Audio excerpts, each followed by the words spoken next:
Assalamualaikum, boys and girls. Again, me Sajid Jafri in front of you. My last lecture, when I written on the board, I tried कि मैं चारों topic cover, लेकिन because of the shortage of time, it was not possible. So in detail about 35 minutes मैंने explain किया आपको functional group and Homo logo series. Hope you went through your books, or after my lecture you went through your book, or definitely all of you should be satisfied to understand the concept of the functional group and homologo series. Now we are moving ahead. अब आज जो हमारा lecture होगा वो है आपका cracking and polymerisation. दोनों ही बड़े इंटरेस्टिंग टॉपिक, दोनों ही बड़े इंपॉर्टेंट टॉपिक हैं. एमसीक्यूज पॉइंट ऑफ व्यू से भी बहुत इंपॉर्टेंट टॉपिक हैं. और आइए, मैंने इनकी डेफिनेशन आपके सामने already to save the time board पे लिखी हुई है. क्रैकिंग की डेफिनेशन क्या है जो आपकी बुक में है वही लिखी है. मैंने कुछ बातें अपनी तरफ से लिखी हैं और कुछ बातें मैं बहुत सारी बातें अपनी तरफ से करने वाला हूँ. You don't worry. The cracking, the thermal decomposition of long chain or high molecular weighted molecules into small chain or low molecular weighted molecules. देखिएगा जरा क्या लिखा मैंने, लॉन्ग चेन. और अच्छा मुझे एक बात बताइए, अगर लॉन्ग चेन मॉलिक्यूल है तो कॉमन सेंस की बात है, उनका मॉलिक्यूलर मास क्या होगा? ज़्यादा. उनका मॉलिक्यूलर मास क्या होगा? ज़्यादा. तो लॉन्ग चेन मॉलिक्यूल जिनका मॉलिक्यूलर मास ज़्यादा होता है उनको हम thermally decompose, thermal decomposition heat के जरिए तोड़ते हैं. तो वो स्मॉल चेन मॉलिक्यूल्स में, अगर मुझे बताइए, अगर स्मॉल चेन मॉलिक्यूल बन रहे हैं तो उनका मॉलिक्यूलर मास कम होगा या ज्यादा होगा? कम होगा. Simply the long chain molecule into small chain molecule, high molecular weighted molecule into low molecular weighted molecule by means of heat. The process is called cracking. क्यों कर रहे हैं? हर बात की वजह होती है. It was observed that कि कुछ लॉन्ग चेन मॉलिक्यूल, कुछ हाई मॉलिक्यूलर वेटेड मॉलिक्यूल वो हमारे लिए इतने ज्यादा यूजफुल नहीं होते जितना कंपैरेटिवली लो मॉलिक्यूलर वेटेड होते हैं. तो हम क्या करते हैं, हम उन लॉन्ग चेन मॉलिक्यूल्स को स्मॉल चेन मॉलिक्यूल में कन्वर्ट कर लेते हैं. The purpose is same, what? To obtain more useful product, ताकि ज्यादा यूजफुल प्रोडक्ट्स हासिल हो जाए हमारे पास. ठीक है. तो हमारे पास पेट्रोकेमिकल्स के अंदर जो नेफ्था हासिल होता है, वो हमारे लिए इतना इंपॉर्टेंट नहीं होता. लेकिन हमारे लिए इंपॉर्टेंट फ्यूल कौन है? Heptane, octane, petrol. आपको पता है क्रैकिंग, आई मीन टू से हमारी refining and reforming of petroleum के बाद हमारी नीट का जो हेप्टेन और ऑक्टेन यानी कि जो पेट्रोल गैसोलिन ऑयल है वो हमारी नीट का जस्ट 35% हासिल हो रहा है. तो ये रिमेनिंग 65% हम कैसे हासिल करते हैं? उसी पेट्रोलियम की जो हाई मॉलिक्यूलर वेटेड फ्रैक्शंस होती हैं, लॉन्ग चेन मॉलिक्यूल्स होते हैं, हम उनको ब्रेक करते हैं. जब ब्रेक होती है तो वो स्मॉल चेन मॉलिक्यूल 6 कार्बन वाली मॉलिक्यूल की चेन में, 8 कार्बन वाले मॉलिक्यूल की चेन में, 7 कार्बन के चेन में बनते हैं. अब मुझे बताइए ये 6, 7, 8 लॉन्ग चेन वाले जो स्मॉल चेन मॉलिक्यूल बन रहे हैं ये कौन होते हैं? हेक्सेन, हेप्टेन, ऑक्टेन, पेट्रोल हासिल हो जाता है. यानी कि हम हाई मॉलिक्यूलर फ्रैक्शंस को, लॉन्ग चेन मॉलिक्यूल को मोर useful product small chain molecules में कन्वर्ट करते हैं. और ये प्रोसेस ऐसा तो नहीं होता कि लॉन्ग चेन है भाई उसको कैंची से यहां से काट दिया, यहां से काट दिया. नहीं, केमिकली हम उनको थर्मली डिकम्पोज करते हैं. समझ आ रही बात? नहीं तो ऐसी क्रैकिंग जिसमें हीट के जरिए सिर्फ तोड़ा जा रहा है उसे हम कहते हैं थर्मल क्रैकिंग. सुनिएगा मेरी बात ना, क्रैकिंग, थर्मल क्रैकिंग दो किस्म की होती है. Thermal cracking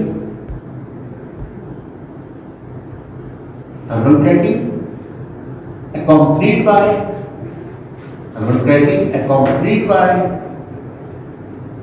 only heat. ठीक है. एक दूसरी होती है उसे हम कहते हैं, और भी होती है बहुत सारी लेकिन आपने सारी नहीं पढ़ी. एक होती है हमारे पास कैटालाइटिक क्रैकिंग. याद रखिएगा, besides heat तो दोनों में होगी because it's a thermal process. Besides heat, a catalyst also used. देखिए आपके सामने लिखा मैंने 2 types of the cracking. अगर सिर्फ और सिर्फ हीट के जरिए थर्मली डिकम्पोज किया जा रहा है, ब्रेक किया जा रहा है, डिकम्पोज किया जा रहा है, डिसोसिएट किया जा रहा है, उसका नाम होगा सिंपली थर्मल क्रैकिंग. लेकिन हीट के साथ साथ अगर कोई कैटालिस्ट भी इस्तेमाल हो रहा है तो ऐसी क्रैकिंग को हम कैटालाइटिक क्रैकिंग कहते हैं। अब कौन सी कैटालाइटिक क्रैकिंग में कौन सा कैटालिस्ट इस्तेमाल हो रहा है, ये आपके सिलेबस का पार्ट नहीं है, आपने इसमें नहीं जाना, लेकिन एक बेसिक कॉन्सेप्ट आपको मालूम होना चाहिए। हीट दोनों में होगी, लेकिन हीट के साथ साथ अगर कोई कैटालिस्ट भी इस्तेमाल हो रहा है तो उसका नाम होगा कैटालाइटिक क्रैकिंग। तो बात हो रही थी the purpose of cracking is to obtain more useful product. High molecular weighted long chain molecules को हम स्मॉल चेन मॉलिक्यूल्स में कन्वर्ट करते हैं और इसी तरीके से हम remaining yields of petroleum naphtha के जरिए हम अपने पेट्रोल, हेप्टेन और ऑक्टेन को हासिल करते हैं। एक एग्जांपल मैं आपकी बुक से कोट करूंगा और फिर कुछ एग्जांपल्स अपनी तरफ से दूंगा। इंपॉर्टेंट बात है, आइए जरा बोर्ड पे देखिएगा। फॉर एग्जांपल से एक कंपाउंड में यूज कर रहा हूं C7H14, ठीक है, C7H14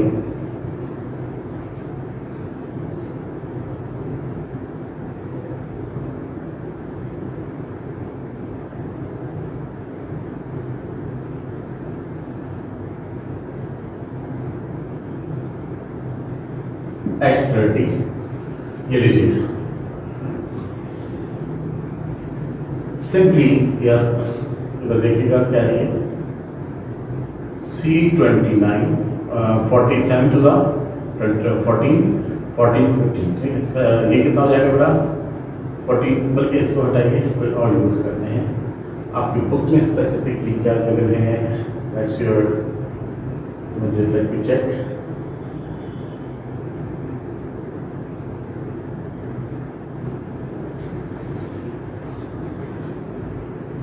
तो बस उस तरीके से लिखा मैंने जैसे कि आपकी बुक में मेंशन होता है, ठीक है। आइए जरा देखिएगा, C7H15, C15 30 and this is a long chain molecule ना। इसको देखें, total 7 7 14 and 15 29, 15 and 15 30 and 30 60, 29 carbon की चेन है। अ हैवी ऑयल मॉलिक्यूल, ये एक हैवी ऑयल मॉलिक्यूल्स है, ठीक है बेटा, ग्रीस लाइक सब्सटेंस है। अब ये हमारे लिए इतना यूजफुल नहीं है ना, तो हम क्या करते हैं, in presence of zeolite as a catalyst 550 degree Celsius के ऊपर जब हम इसको थर्मली डिकम्पोज करते हैं तो हमारे पास हासिल होता है C7H14 heptene. This is said to be heptene, not an. अच्छा, फिर मजीद हम इसको C7H16, this is your heptane. This heptane is your petrol. ये आपका देखो पेट्रोल हासिल हो गया। अब मुझे बताइए आपके लिए ज्यादा यूजफुल ये हैवी ऑयल मॉलिक्यूल था या ये पेट्रोल था? पेट्रोल हासिल हो रहा है। अच्छा, और क्या हासिल हुआ? एक और लॉन्ग चेन हासिल हुई, C15H30। एक और लॉन्ग चेन आपने देखा, एक लॉन्ग चेन 29 कार्बन की चेन स्मॉल चेन मॉलिक्यूल्स में ब्रेक होना शुरू हो गई। We are getting one of them is petrol, हमें हासिल होना शुरू हो गया। अच्छा, बड़ी इंटरेस्टिंग बात है ना। अब आपकी बुक में आई डोंट नो वो गिवन है या नहीं, ये हेप्टीन है और ये हेप्टेन है, इन दोनों में फर्क क्या है? इन दोनों में फर्क क्या है? ये अनसैचुरेटेड है, ये सैचुरेटेड है। तो इसी कंट्रास्ट में अगर मैं C7H14 में इसकी हाइड्रोजनेशन कर दूं इन प्रेजेंस ऑफ निकल 150 डिग्री सेल्सियस के ऊपर, तो आपको पता है इथीन में एडिशन होती है, ये हाइड्रोजन में ऐड हो जाएगा और ये कन्वर्ट हो जाएगा C7H16, यानी कि again you are getting what, heptane, यानी कि आपको दोबारा पेट्रोल, यानी कि इसी की फ्रैक्शन को आपने हाइड्रोजनेशन के जरिए भी इसमें कन्वर्ट कर लिया। इक्वेशन आपके सामने मैंने लिखी है, हमारे पास फिर पेट्रोल हासिल हो गया। You got it my point? अच्छा, इसी में हमारे पास एक और लॉन्ग चेन भी तो हासिल हो रहा है, C15H30, 15 कार्बन की चेन। आप चाहें तो फर्दर प्रोसेस के जरिए आपको इसकी फर्दर डिकम्पोजिशन कर सकते हैं। हाँ जी, मसलन C15H30 अगर मैं इसकी क्रैकिंग करूं, तो डेफिनेटली हमारे पास एक 8-7 कार्बन की चेन बनेगी। समझ आ रही है बात नहीं? हाँ जी, C7H14, C8H16, 16, क्योंकि देखिए टोटल ये देखिए ना 15 ये हो गया सर, ये हो गया 30, ठीक है। अभी लिखता हूँ ये क्या है, हेप्टीन, ये क्या है हेप्टीन, और ये कौन है, heptane. You getting my point not, sorry this is your octane, 8 carbon की चेन है ऑक्टीन। अच्छा ये दोनों पेटोन नहीं है ना, ये अल्कीन्स हैं। अब वही बात, जिस तरह मैंने हेप्टीन की हाइड्रोजनेशन करी तो मैं दोबारा हेप्टेन बना लूंगा, और अगर ऑक्टीन की हाइड्रोजनेशन करूं दोबारा, यानी कि ऑक्टीन में ऐड करूं तो मैं ऑक्टेन बन जाएगा। Simply by means of hydrogenation, cracking plus hydrogenation, है ना, क्रैकिंग और प्लस, अगर मैं इसमें हाइड्रोजन ऐड कर दूं, अगर हाइड्रोजन ऐड करूं तो ये हो जाएगा 16 और ये हो जाएगा 18, यानी कि ये हेप्टीन नहीं, ये हो जाएगा हेप्टेन, और ये ऑक्टीन नहीं, ये हो जाएगा octane. You got it my point और नॉट? तो आपने देखा आपके पास मोर यूजफुल प्रोडक्ट हासिल हो रही है इस प्रोसेस के जरिए। क्लियर? आइए एक और एग्जांपल कोट कर लेते हैं। मैंने कहा था कुछ मैं अपनी तरफ से भी कराऊंगा, इधर देखो बेटा। फॉर एग्जांपल से आपके सामने कंपाउंड है ब्यूटेन। क्या नाम दिया मैंने? ब्यूटेन। Formula C4H10। ये कॉन्सेप्ट है कि सिर्फ क्या जरूरी है कि लॉन्ग चेन मॉलिक्यूल को तोड़ा जाए? नहीं, लॉन्ग चेन मॉलिक्यूल को तोड़ा तो जा सकता है, जैसे कि हमने तोड़ा, हेप्टीन बना, हेप्टेन बना और पेंटाडीकीन बना, फिर उसको हमने फर्दर हेप्टीन को हेप्टेन में कन्वर्ट कर लिया, ऑक्टीन को ऑक्टेन में कन्वर्ट कर लिया, लाइक दिस। यानी कि we are getting more useful product. तो क्या हमेशा लॉन्ग चेन मॉलिक्यूल ही ब्रेक होंगे? नहीं, एक छोटे मॉलिक्यूल को उससे ज्यादा भी छोटा किया जा सकता है। अब जैसे देखिए ब्यूटेन है, 4 कार्बन की चेन है, इसको फर्दर हम तोड़ सकते हैं। अब ये डिपेंड करता है आप क्या बनाना चाहते हैं। अब जरा देखिएगा इसकी पॉसिबिलिटीज देखिएगा ना, इधर देखो बेटा, लिसन टू मी। C4H10 आप चाहें तो इसको कन्वर्ट कर सकते हैं CH4 में प्लस C3H6 में, C3H6 में। अब मुझे बताइए please, number of carbon atom and hydrogen according to this balance होना चाहिए। देखिए 3 and 1 4 carbon and 4 and 6 10 carbon. यानी कि आपने ब्यूटेन को कन्वर्ट किया, किसमें कन्वर्ट किया? मीथेन में और प्रोपीन में। आपने देखा अल्केन्स बन रहे हैं, साथ ही साथ अल्कीन भी बन रहे हैं। क्रैकिंग में one of the product alkyne जरूर होती है, ठीक है, जिसे हम बाद में हाइड्रोजनेशन के जरिए सैचुरेट कर सकते हैं। अच्छा, जरूरी नहीं आप ये बनाएं, आइए इसका दूसरा चांस भी तो हो सकता है। फॉर एग्जांपल आप इसे कन्वर्ट कर रहे हैं C2H4 में प्लस C2H6 में। अब देखिए वही number of carbon atom 2 and 2 4 carbon, 6 and 4 10 hydrogen. यानी कि अब आपने इसको किस में कन्वर्ट किया है? आपने इसको कन्वर्ट किया है इथीन में और इथेन में। हाँ, एक और प्रोडक्ट भी तो हो सकती है, आइए एक और देखते हैं। फॉर एग्जांपल आपने इसको कन्वर्ट किया, for example simply C2H4 multiply by 2, equation को बैलेंस किया आपने hydrogen. Eight many processes cracking में हमारी बाय प्रोडक्ट हाइड्रोजन भी बनती है, और यही हाइड्रोजन इंडस्ट्रियल लेवल में हाइड्रोजनेशन प्रोसेसेस के अंदर, conversion of vegetable oil into margarine, oil को घी में कन्वर्ट करने के अंदर जो इंडस्ट्रियल लेवल के ऊपर हाइड्रोजन ऐड की जाती है, वो इन प्रोसेसेस के अंदर जो बाय प्रोडक्ट हाइड्रोजन बनती है वो होती है। आपने फर्क देखा, यहां पर सिर्फ और सिर्फ क्या बन रही है? इथीन। क्या बन रही है? Only ethene. तो ये आपकी मर्जी है, आप क्या बनाना चाहते हैं। अच्छा, एक और पॉसिबिलिटी भी है कि आपने ब्यूटेन को कन्वर्ट किया किसमें? C4H8 और प्लस हाइड्रोजन। अब मुझे बताइए C4H8 क्या है? This is your not butane but butene. I think so all of you are getting my point. तो आपने देखा एक सिंपल सा मॉलिक्यूल लिखा था मैंने, क्या? ब्यूटेन। आप चाहें तो इसे कन्वर्ट कर सकते हैं मीथेन और प्रोपीन में, आप चाहें तो कन्वर्ट कर सकते हैं इथीन और इथेन में, आप चाहें तो कन्वर्ट कर सकते हैं ओनली इथीन में, आप चाहें तो इसे कन्वर्ट कर सकते हैं ब्यूटीन में। You got it, my point or not? So the equation should be balanced. Equation must be balanced according to your substrate, according to the formula. आपकी प्रोडक्ट साइड पर बैलेंस होना चाहिए, बाकी कोई अब एक और बात, अक्सर बच्चों के दिमाग में ये बात होगी, सर आपने इतनी सारी प्रोडक्ट लिखी ब्यूटेन के लिए, तो ब्यूटेन इसमें कन्वर्ट होगा, इनमें कन्वर्ट, इनमें या इनमें, सब में हो सकता है। डिपेंड करता है आपकी एक्सपेरिमेंटल कंडीशंस क्या हैं। डेफिनेटली अगर आप ब्यूटेन को मीथेन और प्रोटीन में कन्वर्ट कर रहे हैं तो टेम्परेचर, प्रेशर, कैटलिस्ट कुछ और होगा। इसमें कन्वर्ट कर रहे हैं तो अब कंडीशंस कुछ और होगी। अगर इसमें ब्रेक करना है तो अब कंडीशंस कुछ और होगी। इसमें कन्वर्ट करना है तो एक्सपेरिमेंटल कंडीशन कुछ और होगी। और आपको वो कंडीशंस याद रखने की जरूरत नहीं है क्योंकि इतना डिटेल में आपकी बुक में भी गिवन नहीं है। बट आपको बस इंपॉर्टेंट बात क्या है कि रिएक्टेंट साइड और प्रोडक्ट साइड पर नंबर ऑफ कार्बन और हाइड्रोजन बैलेंस होने चाहिए with including according to statement what he is asking. Boys and girls, hope all of you getting my point. Sure, बिल्कुल इसी तरीके से हम अगर मजीद चाहें तो इस तरह के बहुत सारे क्वेश्चंस को हम अटेम्प्ट कर सकते हैं। मेन कॉन्सेप्ट मैंने आपको दे दिया कि क्रैकिंग में लॉन्ग चेन मॉलिक्यूल को स्मॉल चेन मॉलिक्यूल में हम कन्वर्ट करते हैं। आपने गौर नहीं किया, मैंने यहाँ पर एक बात लिखी थी, high molecular weighted molecule into low molecular. एक कोई बच्चा ये भी तो सवाल कर सकता था, सर ये है ब्यूटेन और ये है ब्यूटीन, नंबर ऑफ कार्बन तो दोनों में बराबर है। ब्यूट दोनों कार्बन थे, चेन कहाँ टूटी? बिल्कुल चेन टूटी।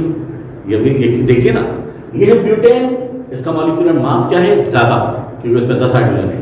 ये क्या है? 8 हाइड्रोजन, यानी कि इसका मॉलिक्यूलर मास कम होगा। यही वजह है कि सिर्फ चेन के कॉन्टेक्स्ट में नहीं, मॉलिक्यूलर मास के कॉन्टेक्स्ट में भी ये कॉन्सेप्ट आपको मैंने बता दिया कि एक हाई मॉलिक्यूलर वेटेड मॉलिक्यूल अपने लो मॉलिक्यूलर वेटेड मॉलिक्यूल में कन्वर्ट हो रहा है।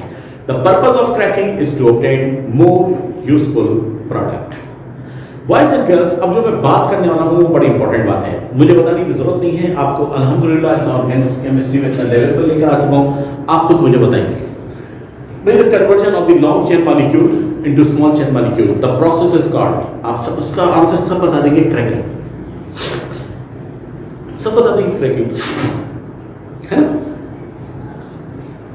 कुछ डेफिनेशंस और भी बता, जरूरी नहीं ना MCQs are the multi dimensional study. अच्छा मुझे एक बात बताइए, लॉन्ग चेन मॉलिक्यूल है तो उसका मॉलिक्यूलर मास ज्यादा होगा या कम? ज्यादा। अगर मॉलिक्यूलर मास ज्यादा है तो जल्दी बताओ, अभी तुमने पढ़ा था हम लोगों सीरीज में, उसका melting point, boiling point, density ज्यादा होगी या कम? ज्यादा। अच्छा जो बन रहे हैं, टूट कर बन रहे हैं, उनका मॉलिक्यूलर मास क्या है? कम। वो कौन है? Small chain molecule. तो definitely small chain molecule, low molecular weighted molecules का मेल्टिंग पॉइंट, बॉइलिंग पॉइंट और डेंसिटी कम होगी। तो इसका मतलब ये हुआ कि आप क्रैकिंग को सिर्फ चेन और मॉलिक्यूलर मास के कॉन्टेक्स्ट में नहीं, melting point, boiling point, density के कॉन्टेक्स्ट में भी डिफाइन कर सकते हैं। अगर सवाल आ जाए the conversion of the high melting range substance into low melting range substance, the conversion of the high boiling range substance into low boiling point substances, the conversion of the high density possessed molecule into low density possessed molecule, the same answer, cracking. अच्छा फिर एक और बात, long chain molecule है, melting point ज्यादा है, boiling point ज्यादा है, डेंसिटी ज्यादा है, तो मुझे बताइए वॉलेटिलिटी क्या होगी? कम।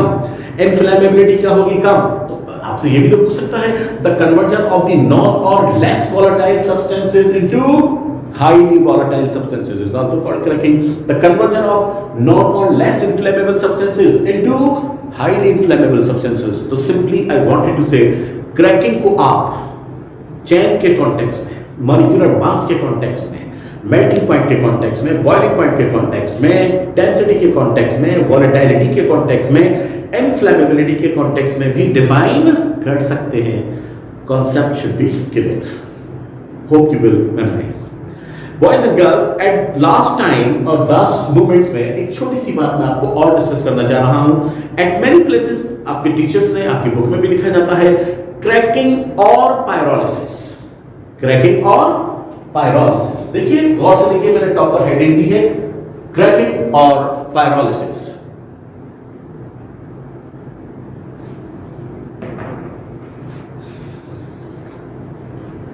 और पायरोलिसिस मैंने और नहीं लिखा, मैंने लिखा है एंड, क्योंकि there is a difference between the cracking and pyrolysis. Pyro means fire, lysis means टूना, fire means therm, lysis means decomposition, वही थर्मल डिकम्पोजिशन। बाय डेफिनेशन दोनों सही है, cracking and pyrolysis by definition the thermal decomposition, ये बात सही है। लेकिन एक कॉन्सेप्चुअल फर्क है, मैं आपको बता रहा हूं। चले आप बताएंगे मुझे बताइए ऑर्गेनिक कंपाउंड्स क्या होते हैं? क्या होते हैं organic compounds? Hydrocarbons and derivatives. Hydrocarbons and derivatives, मैंने क्या लिखा? क्रैकिंग एंड पायरोलिसिस, बस यही फर्क होता है, समझे या नहीं? Cracking is stand for hydrocarbons. अगर हाइड्रोकार्बन्स को तोड़ा जा रहा है, यानी कि वो अल्केन्स, अल्कीन या अल्काइंस के लॉन्ग चेन मॉलिक्यूल को तोड़ा जा रहा है हीट के जरिए, तो हम यूज करेंगे टर्म क्रैकिंग। लेकिन अगर डेरिवेटिव्स को तोड़ा जा रहा है, alcohols, aldehyde, ketone, carboxylic acid, derivatives, high molecular weighted derivatives को तोड़ा जा रहा है, तो डेरिवेटिव्स के लिए हम यूज करते हैं पायरोलिसिस। तो hydrocarbons and derivative, cracking and pyrolysis. Cracking is stand for thermal decomposition of hydrocarbons. Pyrolysis is stand for the thermal decomposition of the derivatives of hydrocarbons. ये थोड़ा सा conceptually difference था. It must be in your knowledge. I tried my best to explain the cracking and pyrolysis in details. Moving ahead, आगे बढ़ते हैं, अगले topic की तरफ आते हैं। बोर्ड पर ऑलरेडी मैंने लिखा हुआ है that's what, another important task is in front of you. That's your what. Polymerization बड़ी इंटरेस्टिंग बात है भाई। Poly means many, mers means units और पार्ट्स, मेनी यूनिट्स और parts. A process in which, बड़ी इंटरेस्टिंग सिचुएशन है, small chain और low molecular weighted molecules converted into high molecular weighted long chain molecules। देखो यहां पे क्या था, लॉन्ग चेन मॉलिक्यूल्स को आप स्मॉल चेन में कन्वर्ट कर रहे थे, यहां पर स्मॉल चेन मॉलिक्यूल्स को आप लॉन्ग चेन में कन्वर्ट कर रहे हैं। Simply I wanted to say the cracking and polymerization are inverse to each other. Cracking में आप लॉन्ग चेन मॉलिक्यूल को स्मॉल चेन मॉलिक्यूल में कन्वर्ट करते हैं, पॉलीमराइजेशन में आप स्मॉल चेन मॉलिक्यूल को लॉन्ग चेन मॉलिक्यूल में कन्वर्ट करते हैं। फर्क क्या है? वो स्मॉल चेन मॉलिक्यूल बना रहा है, long chain molecule small chain में कन्वर्ट हो रहे हैं, क्रैकिंग। यहां पर स्मॉल चेन को आप लॉन्ग चेन में कन्वर्ट कर रहे हैं। दोनों का मकसद सेम है, जो मकसद, जो पर्पस क्रैकिंग का है वही पर्पस पॉलीमराइजेशन का है। और पर्पस मैंने बताया था, what is the purpose? To obtain more useful product, to obtain more useful product. Simply I wanted to say, कभी हम चीजों को तोड़कर मोर यूजफुल प्रोडक्ट्स हासिल करते हैं, कभी हम सब्सटेंसेस को जोड़कर मोर यूजफुल प्रोडक्ट हासिल करते हैं। You got it my point और व्हाट? आपको पता है polymers, polymer chemistry as a separate discipline in chemistry nowadays in 21st century, most of the substances in your surroundings are polymers। ये जो मैं कपड़े पहना हूं, these are the polymers। ये जो मेरा फ्लैश, ये गोश है, these are the polymers। proteins are the polymers of amino acid। आपने नाम सुना होगा polyester thread, कपड़े क्या है? आपने नाम सुना होगा पीवीसी, पॉलीविनाइल क्लोराइड। आपने नाम सुना होगा पीवीए, पॉलीविनाइल एसीटेट। आपने नाम सुना होगा एक्राइलोनाइट्राइल। आपने नाम सुना होगा टेरेलिन। आपने नाम सुना होगा पॉलीईथीन। आपने नाम सुना होगा पर्सपेक्स। आपने नाम सुना होगा टेफ्लॉन। ये जितने मैं नाम ले रहा हूं, ये पॉलीईथीन, ये पीवीसी, ये पीवीए, ये टेफ्लॉन, ये एक्राइलोनाइट्राइल, ये आपका टेरेलिन, ये आपका टेफ्लॉन, ये आपकी जितने मैं नाम ले रहा हूं, ये सारे के सारे पॉलीमर्स हैं। और जो हम अपनी डेली लाइफ में इस्तेमाल कर रहे हैं, ये प्लास्टिक, ये चिकबोर्ड, ये फुट, ये सारी सब्सटेंसेस जो मुझे नजर आ रहे हैं अपने सराउंडिंग में, ये कारपेट, ये टेबल्स, ये चेयर्स, ये बॉक्स, ये सब पॉलीमर्स हैं। Most of the substances in our surroundings are polymers. बेटा याद रखिएगा, polymers are of two types. Polymers दो किस्म के होते हैं, polymers are of two types. याद रखिएगा, बेटा लिख रहा हूं, biopolymers and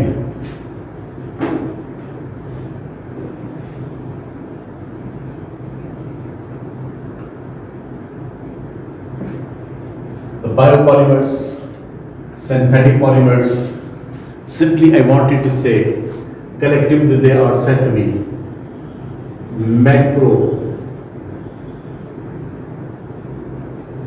macromolecules। Giant structure molecules, एक होता है micro molecule, simple molecule, methane, ethane, propane, butane, pentane, ammonia, water, छोटे छोटे नन्हे मुन्ने से, क्यूट से, इनोसेंट से molecule. They are not innocent molecules. They are the giant structure molecule. They are the long chain molecule. They are macromolecules. Biopolymers जो living beings से related है, जैसा कि अभी मैंने आपसे कहा, proteins are the biopolymers. Actually the polymers of amino acid. Fatty acids, है ना? Fatty acids की combination से हमारे पास what is it? Lipids, fats बनते हैं हमारे पास, cholesterol, testosterone, progesterones and so on. So carbohydrates monosaccharides के मिलने से बनते हैं डायसैकेराइड्स, ओलिगोसैकेराइड्स, उनसे ज़्यादा कंबाइन हो जाए तो polysaccharide, starch, glucose, glycogen, amylose, amylopectin, ये सारे के सारे पॉलीमर्स हैं और ये सब लिविंग बींग से बिलोंग करते हैं. इन्हें हम कहते हैं biopolymers.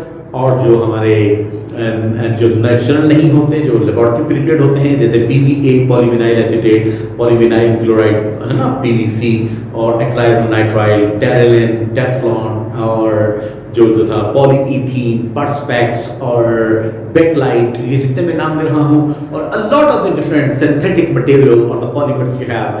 The synthetic polymers, biopolymers, macromolecules are polymers are actually the macromolecules. तो पर्पस दोनों का सेम मैंने बता दिया. कभी हम चीजों को तोड़कर मोर यूजफुल बना रहे होते हैं और कभी हम चीज सब्सटेंसेस को जोड़कर मोर यूजफुल बनाते हैं.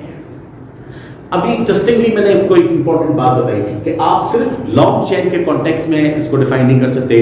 आप इसे लॉन्ग चेन के कॉन्टेक्स्ट में molecular mass, melting point, boiling point, density, volatility, inflammability के कॉन्टेक्स्ट में डिफाइन कर सकते हैं. और जबकि मैंने बता दिया कि वहां पर लॉन्ग चेन स्मॉल में कन्वर्ट हो रहे हैं, यहाँ पे स्मॉल चेन लॉन्ग में कन्वर्ट हो रहे हैं, तो सिंपली आई वांटेड टू से मैंने जितनी डेफिनेशन क्रैकिंग की बताई है उनका इनवर्स वही डेफिनेशन अप्लाई हो सकता है. किस पर? पॉलीमराइजेशन पर. The conversion of low melting, low boiling, low density possess molecule into high melting, high boiling, high density possess molecule, the conversion of the small chain molecule into long chain molecule, the conversion of the low molecular weighted molecule into high molecular weighted molecule. Make your concept. MCQs को deal करना conceptual study है. MCQs are multi dimensional study. सिर्फ chain के context में तो कोई भी सवाल का जवाब देगा, लेकिन अगर इन्हीं टॉपिक्स को melting point, boiling point, density, volatility, inflammability के कॉन्टेक्स्ट में अगर पूछा जाए तो बहुत ही कम बच्चे होंगे जो इसका आंसर देंगे और आप उनमें शामिल होंगे इंशाल्लाह.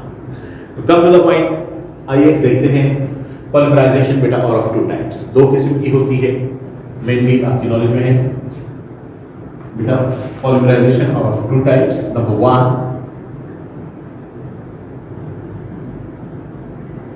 addition polymerization and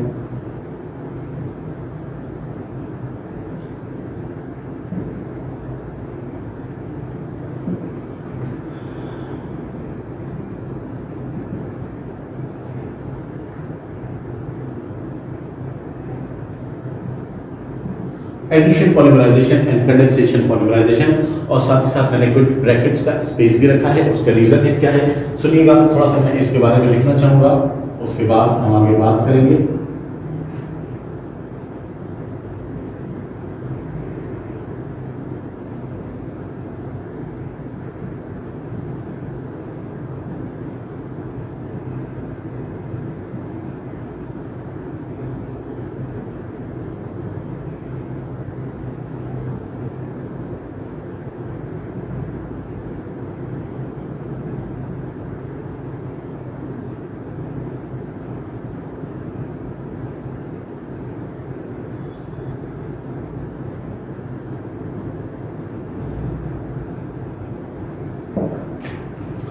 unsaturated molecule में एडिशन होती है. Unsaturated molecule already last lecture में बता चुका हूं, कंटेनिंग डबल और ट्रिपल बॉन्ड. आपको तो बहुत ज्यादा डिटेल में जाने की जरूरत नहीं है.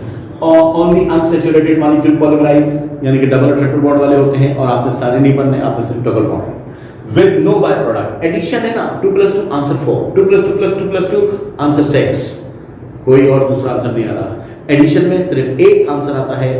एडिशन में हर मॉलिक्यूल दूसरे मॉलिक्यूल में ऐड हो जाता है तो सिर्फ एक प्रोडक्ट बनती है और वो प्रोडक्ट कौन होती है? Only polymer. इसमें कोई बाय प्रोडक्ट नहीं होती. कंडेंसेशन पॉलीमराइजेशन में याद रखिएगा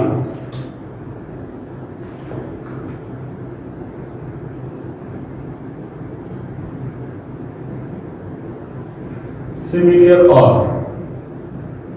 different molecules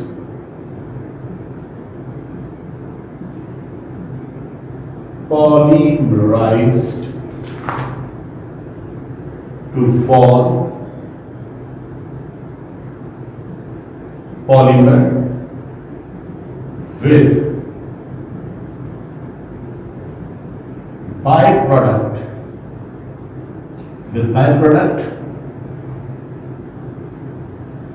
mostly water also formed.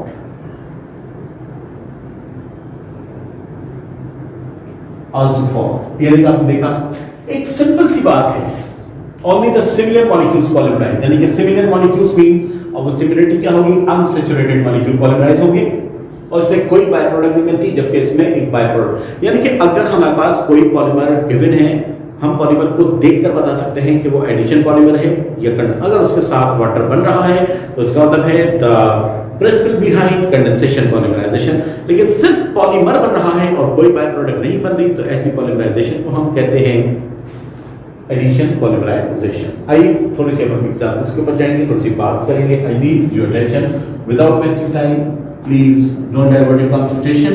इधर देखिएगा ना, यहां देखिएगा, ये क्या है, इथीन। इथीन अनसैचुरेटेड मॉलिक्यूल है, जल्दी से मुझे बताइए अनसैचुरेटेड मॉलिक्यूल है तो कौन सी होगी, एडिशन। एन का मतलब क्या है, एन का मतलब क्या है, नंबर ऑफ मॉलिक्यूल्स व्हाटएवर। जब ये पॉलीमराइज होता है तो देखो CH2 CH2 CH2, ये लीजिए फॉर एग्जाम्पल से एन की वैल्यू हम 3 कंसीडर करते हैं। This is said to be molecule A, this is molecule B, this is said to be molecule B, this is said to be molecule C under the particular experimental condition. और वो मैं बता चुका हूं, आपको याद रखने की जरूरत नहीं है। डबल बॉन्ड टूटा, देखिए इन सब का डबल बॉन्ड टूटा, मुझे बताइए ये बॉन्ड टूटा, ये बॉन्ड टूटा। अब मुझे बताओ जब हर इथीन के मॉलिक्यूल का एक डबल बॉन्ड टूटेगा तो हर कार्बन की एक एक वैलेंसी क्या हो जाएगी, फ्री। तो डेफिनेटली ये इसको ज्वाइन करेगा, तो ये इसको ज्वाइन करेगा, ये किसी और को ज्वाइन करेगा, ये किसी और को ज्वाइन करेगा, और ये सब एक दूसरे के साथ मिलकर एक लॉन्ग चेन मॉलिक्यूल में कन्वर्ट हो जाते हैं। स्मॉल चेन मॉलिक्यूल एक लॉन्ग चेन मॉलिक्यूल में कन्वर्ट हुआ। अब मुझे बताइए क्या इसमें कोई बाय प्रोडक्ट बनी, कोई बाय प्रोडक्ट नहीं बनी। This is said to be addition polymerization. अच्छा फॉर एग्जांपल अगर n की वैल्यू 10,000 है तो क्या मैं 10,000 की चेन बनाऊंगा, मैं तो बेचैन हो जाऊंगा। You got it my point. तो याद रखिएगा एक पॉलीमर को उसके रिपीट यूनिट, यानी देखो बार बार ये चीज रिपीट हो रही है ना, बार बार ये चीज क्या हो रही है, रिपीट हो रही है। तो हम इसका एक रिपीट यूनिट अलग करेंगे, ये लीजिए CH2 CH2 और यहां पर लिख दिया हमने N। This is said to be repeat unit. यानी कि क्या मतलब इस पॉलीमर में इस जैसे इतने मॉलिक्यूल रिपीट हो रहे हैं, पॉलीमराइज हो रहे हैं। You got it my point और नॉट। मेरे बच्चों बड़ी इंपॉर्टेंट बात मैं बता रहा हूं। इसका नाम था इथीन, तो इसका नाम होगा पॉलीइथीन। क्या नाम होगा इसका, पॉलीइथीन। इथीन को हम इथाइलिन भी कहते हैं, इसका कमर्शियल नेम इथाइलिन है। तो अगर ये पॉलीइथीन है तो इसी का दूसरा नाम पॉलीइथाइलिन। और आपकी इत्तला के लिए अर्ज है, आप अक्सर वो जो शॉपिंग बैग यूज करते हैं क्या बोलते हैं, बोलते हैं ना polythene bags, polythene bags. Polythene नहीं, actually this is the plastic polyethene. Sir इसमें आपने ईन क्यों यूज किया, इसमें तो डबल बॉन्ड नहीं है, वो तो डबल बॉन्ड के टूटने से सब ऐड हो गया एक दूसरे के साथ। बेटा इसका मतलब ये है कि ये मॉलिक्यूल इथीन की पॉलीमराइजेशन से बना है, पॉलीइथीन की पॉलीमराइजेशन से। इसका मतलब ये नहीं इसमें इथीन है, इसका मतलब है जैसे हमारे मिडिल आपके नाम के साथ आपके फादर का नाम लगा होता है, इसका मतलब ये नहीं होता कि आप वो हैं, बल्कि आप उनके डेरिवेटिव हैं। तो बिल्कुल इसी तरह पॉलीइथीन का मतलब ये है कि when ethene molecule polymerize we are getting this molecule, this is polyethene. You got it my point और नॉट। अब जो मैं बात बता रहा हूं वो बड़ी इंटरेस्टिंग और बहुत इंपॉर्टेंट बात है आपके लिए, it must be in your knowledge. Ethene कोई सा भी मॉलिक्यूल हो ना, आप उसके जरिए उसके पॉलीमर बना सकते हैं ना, आप उस तरीके से आप देखोगे। एक और तुम्हें बात समझाना हूं, उसी पॉलीमर उसी रिपीट यूनिट के जरिए आप उसका मोनोमर भी रिड्यूस कर सकते हैं। मुझे एक बात बताइए, ये जो out of the bracket bonds जा रहे हैं, ये शो क्या कर रहा है? बॉन्ड ब्रेक हुआ है क्या? अगर मैं इसको रिफॉर्म कर दूं, अगर मैं इसको रिफॉर्म कर दूं, यानी कि मैं बॉन्ड्स दोबारा के दरमियान जोड़ दूं, तो मुझे बताओ क्या होगा? CH2, यानी कि ये दोनों बॉन्ड जब दोबारा जोड़ेंगे तो इनके दरमियान क्या हो जाएगा? Double bond. आप समझ रहे हैं क्या समझा दिया आपको? मोनो, ये है आपके इथीन के मॉलिक्यूल, यानी कि इन्हें हम कहते हैं मोनोमर्स। क्या कहते हैं इन्हें हम कहते हैं मोनोमर्स। ऊपर देखिए ना डेफिनेशन में क्या लिखा है? मेनी यूनिट मर्स माने बॉन्ड मेनी यूनिट्स अपार्ट। ये क्या है? तुम्हारा polymer. Simply I wanted to say एक और डेफिनेशन भी हम यहां पर लिख सकते हैं, simply the conversion of monomers into polymer, है ना? The conversion of monomers into polymer. तो यहां पर देखो, आपको मोनोमर्स गिवन थे, आपने पॉलीमर बना दिया, और पॉलीमर के जरिए आपने क्या फाइंड किया? उसका रिपीट यूनिट। जो चीज बार बार क्या हो रही है? रिपीट हो रही है। और उसी रिपीट यूनिट की जो बॉन्ड ब्रेकिंग थी, आप उसे रिफॉर्म करेंगे तो दोबारा किस में कन्वर्ट हो जाएगा? मोनोमर में। Simply I wanted to say, आप मोनोमर के जरिए पॉलीमर बना सकते हैं, तो पॉलीमर के जरिए आप उसका दोबारा मोनोमर भी डिड्यूस कर सकते हैं by making double bonds again. ठीक है? फॉर एग्जाम्पल, मैं एक और एग्जाम्पल देता हूं। मैं आपके सामने एक यूनिट लिख रहा हूं, इधर देखना बेटा, जरा देखना, है ना?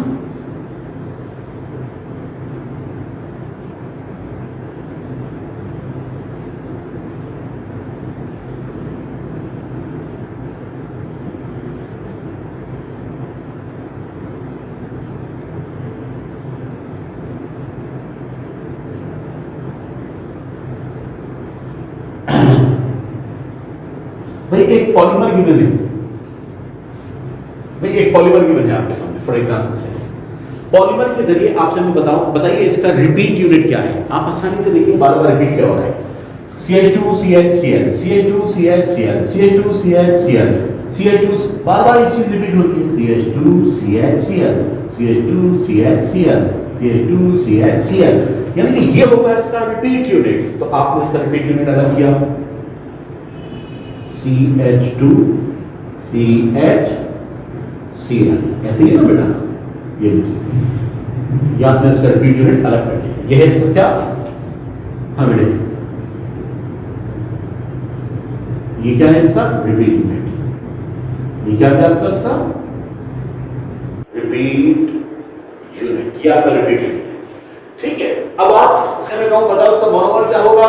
सो सिंपल, ये जो बॉन्ड्स हैं, जो बॉन्ड ब्रेकिंग है ना, आप इन बॉन्ड्स को रिफॉर्म कर लें, यानी कि बॉन्ड्स को आप रिफॉर्म करें। अब मुझे बताओ, जब कार्बन टू कार्बन दोबारा बॉन्ड ज्वाइन होगा, जब दोबारा बॉन्ड बनेगा, मुझे बताओ जल्दी से, जब दोबारा बॉन्ड बनेगा तो क्या हो जाएगा? CH2 डबल बॉन्ड CHCl, यानी इसका मोनोमर आ गया।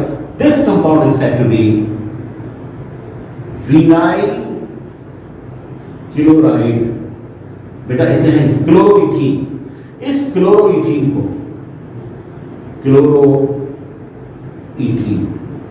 क्लोरोइथीन का कॉमन नेम था विनाइल क्लोराइड, यानी कि ये विनाइल क्लोराइड के कॉम्बिनेशन से बना था।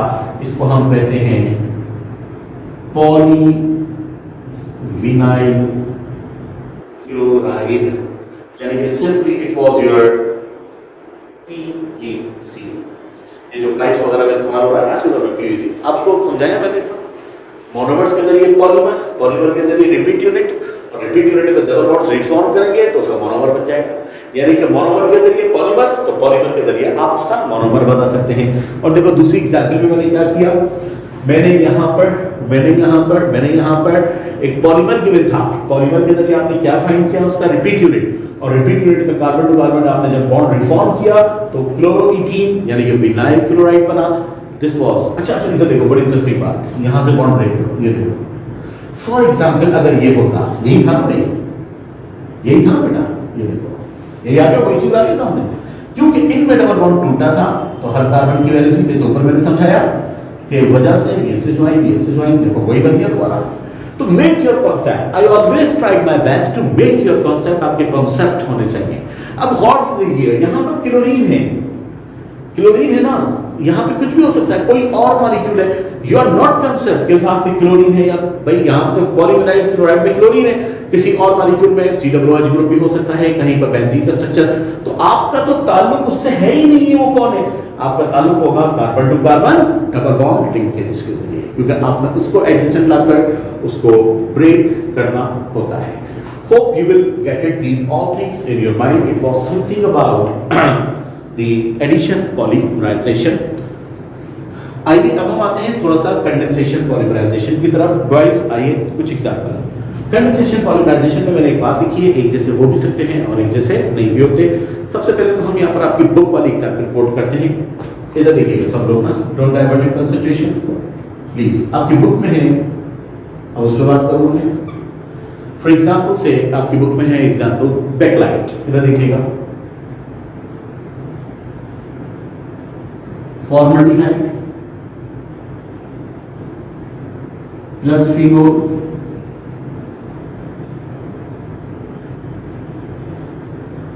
Plus formaldehyde.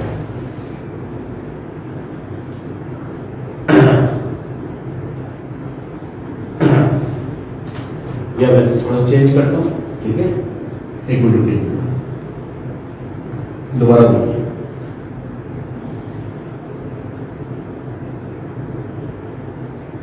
फिनोल, फिर कौन था, फॉर्मल्डिहाइड, और कौन है बेटा, फिनोल। ये एक सीक्वेंस चल रहा है, phenol formaldehyde, phenol formaldehyde, phenol and formaldehyde. अब मुझे बताओ ये एक जैसे है या डिफरेंट है, एक जैसे है या डिफरेंट है, डिफरेंट है। अब देखो जब ये पॉलीमराइज होते हैं, जब ये पॉलीमराइज होते हैं तो क्या बनता है, गौर से देखिए, हर क्वार्टर में कौन है, कार्बन और हाइड्रोजन, ठीक है, ये बात है, ठीक है, ये CH2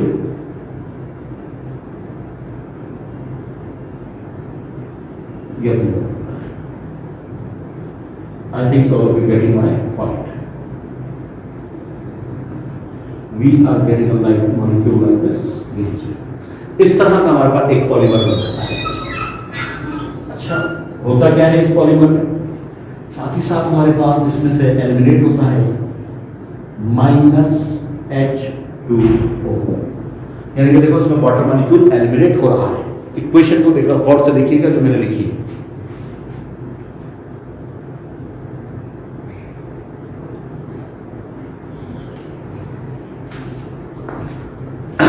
बॉयज एंड गर्ल्स गौर से देखिएगा वो हुआ क्या है। ये देखो होता क्या है कि मेरे बच्चों, इधर इधर देखो, यहाँ पे कौन है, ये देखिए ना, ये देखो यहाँ था कार्बन और एक हाइड्रोजन।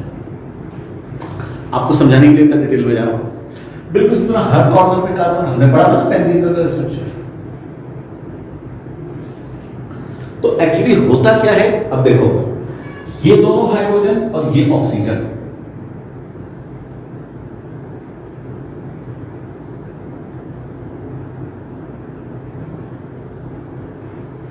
गौर किया आपने, यानी कि फॉर्मल्डिहाइड का ऑक्सीजन और इस वाले से देखो ये दोनों हाइड्रोजन, दो हाइड्रोजन और एक ऑक्सीजन मिलकर क्या बनाते हैं, वाटर। अब मुझे जल्दी से बताओ, जल्दी से मुझे बताओ, यहां पर हाइड्रोजन के जाने से यहां पर कार्बन की वैलेंसी फ्री हो गई है ना जी, कार्बन की वैलेंसी फ्री हो गई, और यहां पर OH के O के जाने से CH2 बचा, क्या बचा, CH2। तो अब CH2 की एक वैलेंसी ये सिस्टम है ना, तो अब देखो इस कार्बन और ये सी, कार्बन की वैलेंसी कितनी होती है, 4, तो दो तो मौजूद है, तीसरी वैलेंसी इसके साथ, चौथी वैलेंसी इसके साथ, और हमारे पास इस तरीके का एक पॉलीमर बन जाता है दिस कंपाउंड। ये क्या था ऊपर वाला, इट वाज फिनोल, ये भी कौन था, फिनोल। ये कौन था हमारे पास, फॉर्मल्डिहाइड, ठीक है, और इससे जो कंपाउंड बना, this is said to be Bakelite. इसे हम कहते हैं polymer called Bakelite. This Bakelite is used as a plastic. ये खास किस्म की प्लास्टिक होती है, ठीक है। तो आपने देखा यहाँ पर इस पॉलीमराइजेशन में डिफरेंट मॉलिक्यूल्स अल्डिहाइड और फिनोल के मॉलिक्यूल मिलकर एक पॉलीमर बना रहे हैं, लेकिन साथ ही साथ इसमें हमारे पास एक बाय प्रोडक्ट भी बनती है, और वो बाय प्रोडक्ट कौन है? वाटर। इसमें कोई वाटर मॉलिक्यूल नहीं बना था। एक एग्जांपल मैं और दूंगा ऊपर बोर्ड पर, मुझे ऊपर वाला स्पेस चाहिए होगा। I need your attention please. गौर से देखना है क्योंकि इस टॉपिक को, क्योंकि आज हमने शुरू किया है तो आज ही इसके ऊपर हमने बात करनी है। अब अकॉर्डिंग टू योर बुक तो बात खत्म हो गई। आपकी बुक में तो सिर्फ बैकलाइट की एग्जांपल थी और ये थी, उसमें तो ये भी लिखा कि रिफॉर्म कैसे करते हैं, वो कैसे करना है। थोड़ी सी एग्जांपल्स मैं अपनी तरफ से दे रहा हूँ। आइए बोर्ड की तरफ देखें। फॉर एग्जांपल से वॉइस, इधर देखो,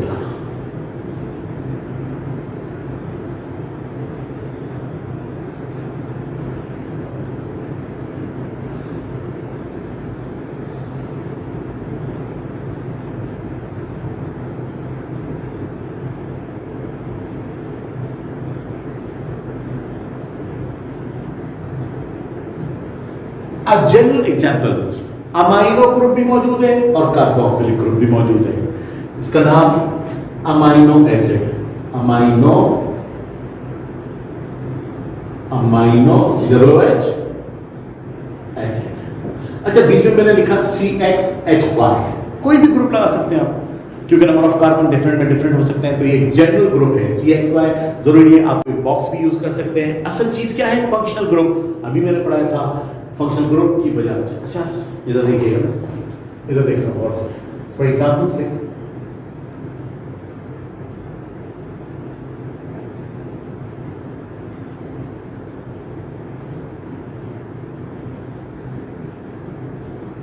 जल्दी बताओ, ये भी कौन है? Amino acid. ये भी कौन है बेटा? Amino acid. आपने देखा ये भी अमाइनो एसिड है, इसको मैंने नाम दिया अमाइनो एसिड ए, इसको मैंने नाम दिया अमाइनो एसिड बी। ठीक है, सब अमाइनो एसिड है, ठीक है, दो मॉलिक्यूल्स। अब मुझे बताओ, इसमें डबल बॉन्ड तो है नहीं। अगर डबल बॉन्ड होता कार्बन टू कार्बन, तो हमारे पास carbon to carbon double bond कैसे एडिशन हो जाती है हमारे पास। तो बेटा याद रखिएगा, हमेशा याद रखनी है ये बात जो मैं समझाना चाह रहा हूं आपको प्लीज, कि जब भी हमारे पास OH वगैरह COOH ग्रुप, तो हमारा कंडेंसेशन।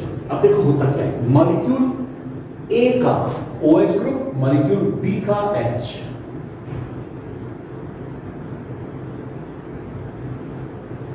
हाँ भाई, आपने देखा मॉलिक्यूल ए का OH, मॉलिक्यूल बी के H के साथ।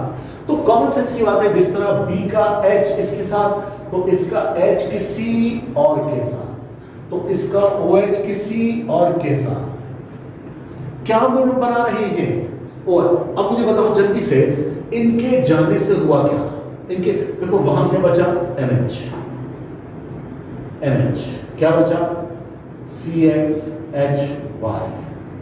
ठीक है, और यहां पे क्या बचा? C double. बिल्कुल इस तरह यहां पर भी क्या बचा? NH, फिर CXHY, क्या बचा? O। भाई दोनों तरफ एक ही जैसे यूनिट बचे या नहीं बचे? जल्दी बताइए मुझे। बचे एक जैसे? तो अब डेफिनेटली कॉमन सेंस की बात है, ए का कार्बन, एक एक कार्बन की वैलेंसी बी के नाइट्रोजन के साथ जल जाएगी, ये किसी और के साथ और ये किसी और के साथ, यानी कि ये सारे के सारे यूनिट मिलकर, ये सारे के सारे यूनिट मिलकर एक पॉलीमर बना लेंगे। आपने देखा इस एग्जाम्पल में, इसमें क्या था? फिनोल और एल्डिहाइड, दोनों डिफरेंट थे। यहां पे दोनों एक जैसे हैं, दोनों अमाइनो एसिड हैं। यही तो वजह है मैंने क्या लिखा हुआ है, एक जैसे हो भी सकते हैं और एक जैसे नहीं भी हो सकते, but one thing is common. साथ ही साथ इसमें से रिलीज क्या हो रहा है? रिलीज क्या हो रहा है बेटे? रिलीज क्या हो रहा है? -H2O, यानी कि वाटर मॉलिक्यूल के जाने की वजह से इनके साथ, आपको पता है अमाइनो एसिड के मॉलिक्यूल जब मिलते हैं तो जो लॉन्ग चेन मॉलिक्यूल्स बनते हैं उन्हें हम कहते हैं प्रोटीन्स। क्या कहते हैं उन्हें? प्रोटीन्स। इस लिंकेज को हम पेप्टाइड बॉन्ड कहते हैं। क्या कहते हैं इसे? Peptide bond. क्या कहते हैं इसे? Peptide bond. इसीलिए प्रोटीन्स को हम प्यार से पॉलीपेप्टाइड भी कहते हैं। क्या कहते हैं प्रोटीन्स को? पॉलीपेप्टाइड्स, पॉलीपेप्टाइड्स भी कहते हैं। बेटा याद रखिएगा, इस एग्जांपल में मैंने बात क्या प्रूफ की कि कंडेंसेशन पॉलीमराइजेशन में एक जैसे हो भी सकते हैं और एक जैसे नहीं भी हो सकते। तो यहां पर देखा आपने बैकलाइट में फॉर्मल्डिहाइड फिनोल्स वर सिमिलर, यहां पे दोनों सेम थे, तो एक जैसे डिफरेंट भी हो सकते हैं, सेम भी हो सकते हैं, but one thing is common with the polymer water molecules as a by product जरूर बनता है। ऐसी पॉलीमराइजेशन को हम कंडेंसेशन पॉलीमराइजेशन कहते हैं। मेरे बच्चों, इस तरह के कोई भी एग्जाम्पल हो आप आसानी से सॉल्व कर सकते हैं कि जहां पर NH और OH ग्रुप हो वहां से वाटर मॉलिक्यूल रिमूव कर सकते हैं और इसी तरीके से हमारे पास लॉन्ग चेन मॉलिक्यूल्स बन सकते हैं। आपको मैंने एक तरीका सिखाया था कि यहाँ पर कि मोनोमर्स के जरिए पॉलीमर के जरिए रिपीट यूनिट, और रिपीट यूनिट में बॉन्ड रिफॉर्म कर कार्बन टू कार्बन आप उसका मोनोमर में दोबारा कन्वर्ट कर सकते हैं। लेकिन वहां पे तो बॉन्ड रिफॉर्म नहीं होंगे क्योंकि वो तो पॉलीमर वाटर के जाने से बना है। तो जब इनको रिफॉर्म करना होगा तो वाटर मॉलिक्यूल ऐड करना पड़ेगा। जब वाटर ऐड करोगे तो डेफिनेटली वो मॉलिक्यूल अपने मोनोमर्स में टूट जाएंगे। Hope you will get it. मेरा दिल चाह रहा है कि एक छोटी सी एग्जांपल पढ़ दूं देन फिनिश। एक छोटी सी एग्जांपल ये देखिए,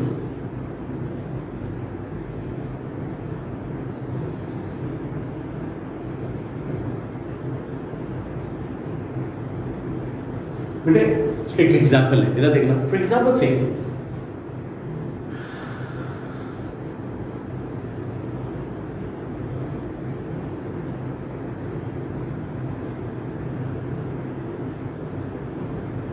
भाई आपकी बुक में इतना गिवन नहीं है डिटेल ना, लेकिन मैं पढ़ा रहा हूं, ठीक है।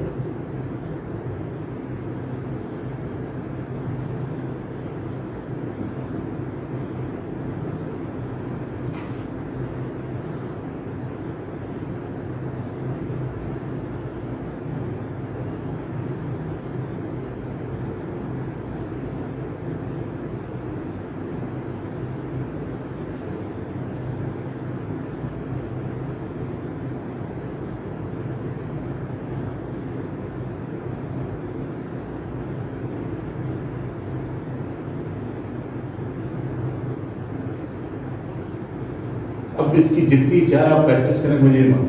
एक पॉलीमर गिवन है आपके सामने और उस पॉलीमर में देखो XCXHYOZ whatever the value you are not concern. मैं इसको हटा के कोई डब्बा या बॉक्स या कुछ भी बना सकता था। इसके पॉलीमर क्या होंगे? अब देखो ये एक कंडेंसेशन पॉलीमर है, इसमें आपको वाटर ऐड करना पड़ेगा। वाटर क्या करना पड़ेगा? ऐड।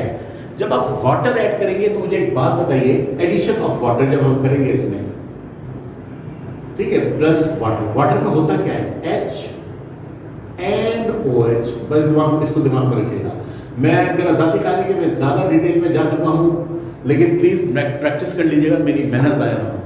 अब आप क्या करेंगे पता है? देखो जहां पर HO है वहां पर H लगा देना, और जहां पर वहां पर दूसरे कार्बन पे। अब इसके दो पार्ट्स में आप डिवाइड करो, इसको जल्दी से आप दो पार्ट्स में तोड़ो। भाई दो यूनिट है ना, ये देखो इधर देखना, OCXHYOZ, ठीक है, ठीक है, और इट वाज CXHYOZ, ठीक है। अब देखो तोड़ा एक इस तरह से ये तोड़ दिया फॉर एग्जाम्पल, है ना। अब ये देखो ये इसके साथ है। अब देखो जब आप इसे तोड़ोगे तो H आ जाएगा इसके पास, इस वाले ऑक्सीजन के पास H आ जाएगा, ये रहा, और इस साइड पर आ जाएगा वाटर का OH,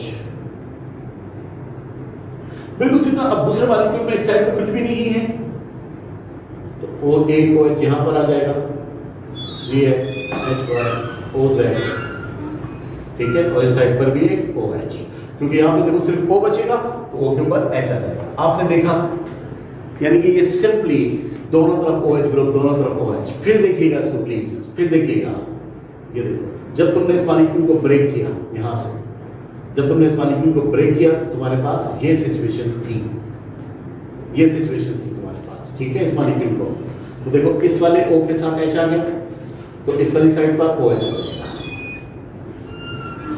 अब इस वाली साइड पर O ऑलरेडी मौजूद है तो तो इधर आ जाएगा H और इस साइड पर आ जाएगा OH। यानी कि ये जो पॉलीमर था वो इनसे मिलकर बना। क्यों? देखो, अगर इसका H गया किसी और के साथ तो ये आ गया, ठीक है, यहां से H और OH मिलकर, हाँ जी, all of you getting my point और नॉट? OH और H मिलकर क्या बनाएंगे? Water molecule. तो ये O इसके साथ ज्वाइन हो जाएगा, फिर ये किसी और के साथ। Are you getting my point और नॉट? तो simply I wanted to say, आप थोड़ा सा अगर इसकी प्रैक्टिस को अंडरस्टैंड करें, जो मैं आपके लेवल से ऊपर जाकर समझा चुका हूं, आपको पता चल जाएगा कि मैं क्या समझा रहा हूं मेरे बच्चों। इट वाज समथिंग अबाउट, अब तुम्हें पता है, it was, these are considered the glucose, these are glucose, they are glucose के मॉलिक्यूल। अब मैं बताऊं, ग्लूकोज के मॉलिक्यूल के मिलने से अगर 2 मॉलिक्यूल मिल रहे हैं तो क्या बनेगा? डायासेक्राइड। और इसी तरह के 10 से ज्यादा मॉलिक्यूल मिल जाएं तो वो ओलिगोसेक्राइड एंड देन पॉलीसेक्राइड्स बन सकते हैं।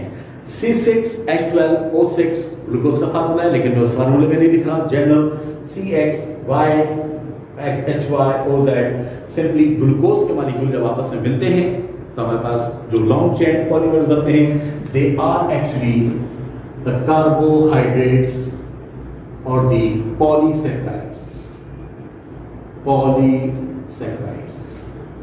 अब मुझे नहीं मालूम कि आपकी बुक में किस हद तक गिवन है, मैंने कोशिश की थी आपको समझाने की। तो आपने देखा, यहाँ पर मैंने आपको पेप्टाइड के जरिए समझाया, यहाँ पर अमीनो एसिड्स के जरिए समझाया, यहाँ पे मोनोमर्स को ज्वाइन करके पॉलीमर दिखाया, यहाँ पे भी मोनोमर्स को ज्वाइन करके पॉलीमर बनाना सिखा दिया, यहाँ पे प्रूफ किया कि मोनोमर्स डिफरेंट भी हो सकते हैं, यहाँ पे प्रूफ किया कि मोनोमर्स सिमिलर भी हो सकते हैं, और यहाँ पर मैंने पॉलीमर के जरिए उनके मोनोमर्स बना के दिखाए। फर्क क्या था? यहाँ पर आप डबल बॉन्ड रिफॉर्म कर मोनोमर कन्वर्ट कर रहे हैं, जबकि यहाँ पर आप बॉन्ड ब्रेक कर वाटर ऐड कर रहे हैं। अगर एक तरफ H है तो दूसरी तरफ OH होना चाहिए, खुद ब खुद इक्वेशन बैलेंस होना शुरू हो जाएगी। It needs practice. I have done my job. जितनी ज्यादा प्रैक्टिस करें आपके लिए बेनिफिशियल होगी। होप कि you will memorize these all features in your mind. Chemistry is not piece of cake. Best of luck. Best wishes. Thank you so much. Next time, inshallah, the last topic of this chapter, isomerism, I will start.